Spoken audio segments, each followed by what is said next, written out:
जय श्री गणेश। नमस्कार, मैं आचार्य संजय द्विवेदी। मेरे समस्त प्रबुद्ध दर्शकों का मेरे चैनल पर हार्दिक स्वागत है। प्रिय दर्शकों, आज मैं कन्या राशि का अगस्त माह का मासिक राशिफल लेकर आपके सम्मुख उपस्थित हूँ। अगस्त माह में कन्या राशि के जातकों के लिए किस प्रकार की स्थितियाँ बन रही हैं, ग्रहों के परिवर्तन तथा ग्रहों का जो स्थान परिवर्तन है, राशि परिवर्तन है, वो किस प्रकार का लाभ देने वाला है अथवा कहीं पर कोई समस्या या अवरोध आ सकता है तो उसका क्या निराकरण है, संपूर्ण विश्लेषण मैं पूर्ण तर्क के साथ करने जा रहा हूं। प्रिय दर्शकों, इस राशिफल को आप अपने लग्न तथा राशि दोनों के अनुसार देख सकते हैं। कन्या राशि बुध की राशि है। वर्तमान समय में बुध का गोचर आपके एकादश भाव में चल रहा है, जहां पर सूर्य के साथ बुधादित्य योग बना हुआ है। लग्न में मंगल पहुंच चुके हैं जो बुध की ही राशि में है तथा बुध की दूसरी राशि मिथुन राशि में गुरु और दैत्य गुरु शुक्राचार्य का महायोग बना हुआ है, अत्यंत महत्वपूर्ण है। राहु आपके 6वें भाव में गोचर कर रहे हैं, केतु आपके द्वादश भाव में है तथा शनि का गोचर आपके 7वें भाव में चल रहा है। अब 11 अगस्त को बुध वक्री से मार्गी हो जाएंगे, अर्थात ये एकादश भाव से द्वादश भाव की ओर गमन करना आरंभ कर देंगे। 17 अगस्त को सूर्यदेव द्वादश भाव में पहुंच जाएंगे। 21 अगस्त को शुक्राचार्य आपके 10वें भाव से एकादश भाव में जाएंगे तथा 30 अगस्त को बुध राशि परिवर्तन करके द्वादश भाव में जाएंगे। यदि हम संपूर्ण स्थितियां देखते हैं तो प्रारंभ से आपकी स्थिति अत्यंत प्रबल है, लग्न प्रबल है। तो जब लग्न प्रबल होती तो गोचर का संपूर्ण प्रभाव अति श्रेष्ठ प्राप्त होता है। अब प्रारंभ से ही बुधादित्य योग बना हुआ है, वो भी लाभ भाव में बना हुआ है, जो निश्चित रूप से आपके कार्य क्षेत्र में आपको उन्नति कराने वाला है, आपके ज्ञान के क्षेत्र में आपकी प्रगति कराने वाला है, शिक्षा ज्ञान से विशेष लाभ देने वाला है, प्रतियोगिता परीक्षा में सफलता देने वाला है।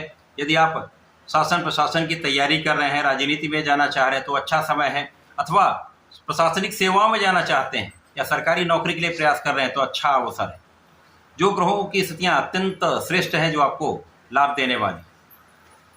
इस माह में लग्न अत्यंत श्रेष्ठ इसलिए भी है क्योंकि लग्न में मंगल पहुंच चुके हैं। अब मंगल बुध का मित्रवत संबंध नहीं है, परंतु मंगल अपनी ऊर्जा का प्रवाह श्रेष्ठ रूप से करने वाले हैं और यहाँ पर ये गुरु के साथ चतुर्दशम के संबंध में भी हैं, बुध के साथ तात्कालिक मैत्री के भाव में भी हैं, जिसके कारण सामान्य रूप से ये अच्छा लाभ देने वाला समय है। तो इस समय में लग्न पर ऊर्जा का श्रेष्ठ प्रभाव आपको आपके कार्यक्षेत्र में संपूर्ण सफलता देने वाला है, आपको सकारात्मक बनाने वाला है। यद्यपि यहाँ पर कुछ विवाद हो सकता है क्योंकि मंगल और शनि का सीधा दृष्टि प्रभाव 180 डिग्री पर है, तो विवादों से बचना है, क्रोध से बचना है। संयम रख के यदि आप काम करें तो अपनी ऊर्जा का सही उपयोग कर पाएंगे। इस समय में संतान प्राप्ति का सुख मिलेगा, संतान भी अच्छी रहने वाली है, पुत्र संतान प्राप्ति का योग बन रहा है तथा इस समय में आपके लिए धन के अवसर बढ़ने वाले हैं। ये एक ऐसा समय है जब धन का भाव अत्यंत प्रबल होगा क्योंकि धनेश आपके कर्म भाव में गोचर कर रहे हैं, वहां पर गुरु के साथ इनका योग बना हुआ। अब दोनों गुरुओं का महासंयोजन आपको कार्यक्षेत्र में संपूर्ण सफलता देने वाला है, जिसके कारण आपकी इनकम बढ़ने वाली, धन का विशेष लाभ आप प्राप्त करने वाले हैं।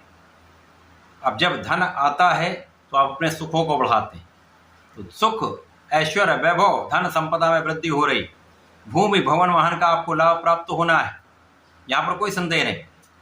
इसी प्रकार से जो लोग जनता से संबंधित कार्यों में हैं, शासन प्रशासन में है, सरकारी सेवाओं में है, राजनीति में है, उनके लिए एक बड़ा अवसर है जब आपको संपूर्ण सफलता भी मिलेगी, आपके पद का विस्तार होगा, आपके अधिकार क्षेत्र का भी विस्तार होगा। माता की सुखों में वृद्धि का योग दिख रहा है तथा यहाँ पर पिता का संपूर्ण साथ मिलेगा, आशीर्वाद भी प्राप्त होगा। इस समय में आपको बाहर से अच्छा लाभ मिल सकता है, देश विदेश से जुड़कर आप कार्य कर रहे हैं या किसी विदेश सेवाओं में हैं, विदेश से संबंधित कंपनियों में काम करते हैं, नौकरी करते हैं, व्यापार करते हैं, तो एक अच्छा लाभ यहाँ पर प्राप्त होता दिख रहा है। यात्राएं आपके लिए लाभ देने वाली होंगी। इसी प्रकार से इस समय में लग्न पर शनि का भी प्रभाव है, शनि वक्री भी हो चुके हैं, जिसके कारण यहाँ पर शत्रुओं पर तो अंकुश रहेगा ही रहेगा, रोगों से भी आप बचेंगे तथा शनिदेव आपको बहुत कर्मठ बना देंगे। अब ऊर्जा का श्रेष्ठ प्रवाह हो रहा है। यदि आप अपने काम को बढ़ाना चाहते हैं तो ये समय श्रेष्ठ है। यहाँ पर आप कर्मठ रहेंगे तो अपने कार्यक्षेत्र में वृद्धि कर सकते हैं, विस्तार कर सकते हैं, सफलता की प्राप्ति कर सकते हैं। अब राहु जो आपके षष्ठम भाव में यदा कदा ये आलोचना करने वाले लोग बनाते रहेंगे, कुछ ना कुछ शत्रु बनते रहेंगे, परंतु उनका पराभव भी होता रहेगा। लेकिन कार्य क्षेत्र में राहु का भी प्रभाव आपको आगे बढ़ाने वाला है, आकस्मिक लाभ देने वाला है। अब जब पहला परिवर्तन हो जाएगा, बुध द्वादश भाव की ओर गमन करेंगे, साथ ही साथ 17 अगस्त को जब सूर्यदेव 12वें भाव में पहुंच जाएंगे तो 84 में पहुंचेंगे, लेकिन राहु के दृष्टि के प्रभाव में होंगे। तो यहाँ पर कुछ व्यय बढ़ सकता है आपकी आध्यात्मिक यात्राओं में, आपकी यात्राओं में कुछ व्यय होने वाला, आपकी देश विदेश की यात्राओं में कुछ व्यय हो सकता है, जो आपके लिए अनुकूल भी है, लाभ देने वाला है। परंतु यहाँ पर आपको सिर दर्द समस्या या आंखों से संबंधित विकार हो सकते हैं, आपको सावधान भी रहना चाहिए। यहाँ पर कुछ बिना कारण से विवाद की संभावना भी रहती है, परंतु आप विजयी अवश्य रहेंगे। तो विवादों से बचेंगे तो यही यहाँ पर सर्वश्रेष्ठ उपाय है।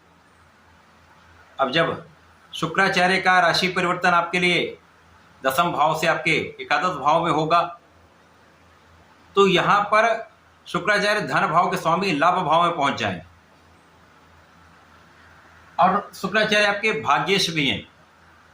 अब भाग्य के स्वामी, धन के स्वामी, लाभ भाव में, ये अपने आप एक महाराजयोग है।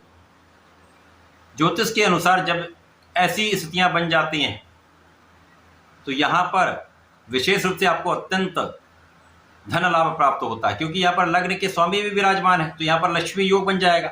अब लाभ भाव में धन योग, लक्ष्मी योग निश्चित रूप से आपको महाधन का लाभ कराने वाला है, विशेष रूप से धन के अवसर आपको प्रदान करने वाला है, एक से अधिक मार्गों से आपको धन प्राप्ति का अवसर देने वाला है। इस माह के अंत में जब बुध राशि परिवर्तन कर लेंगे तो द्वादश भाव में जाएंगे, जहां पर ये निर्बल हो जाए। अब लग्न के स्वामी द्वादश भाव में निर्बल अवस्था में पहुंचेंगे, परंतु सूर्य के साथ में होंगे। सूर्य जब भी बुध के साथ में होंगे तो बुध की निर्बलता कम हो जाती है।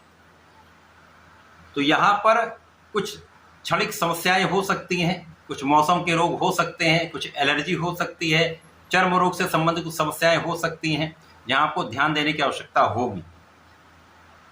अब यहाँ पर बुध जो है कर्मेश भी हैं, तो जो जातक मातृ स्थान से दूर रहकर कार्य कर रहे हैं उनके लिए किसी प्रकार की कोई बड़ी समस्या नहीं। अन्य लोगों को थोड़ा ध्यान रखना पड़ेगा, क्योंकि कार्य क्षेत्र में कुछ उतार चढ़ाव आ सकता है। लेकिन जो जातक विदेश में रहकर ही काम कर रहे हैं उनके लिए कोई बड़ी समस्या नहीं। इसी प्रकार से जो विदेश जाकर काम करना चाहते हैं उनके लिए ये योग बन चुका है। तो कुल मिलाकर ये माह आपके लिए एक अच्छा लाभ देने वाला है। पूरे माह में आप श्रेष्ठ धन लाभ प्राप्त करने वाले हैं, परंतु माह के अंत से कुछ सावधान रहने की आवश्यकता होगी। जब तक बुध आपके 12वें भाव में रहेंगे तो कहीं ना कहीं कोई ना कोई छोटी मोटी समस्याएं होती रहेंगी, तनाव होता रहेगा, यहाँ आपको ध्यान देना हो।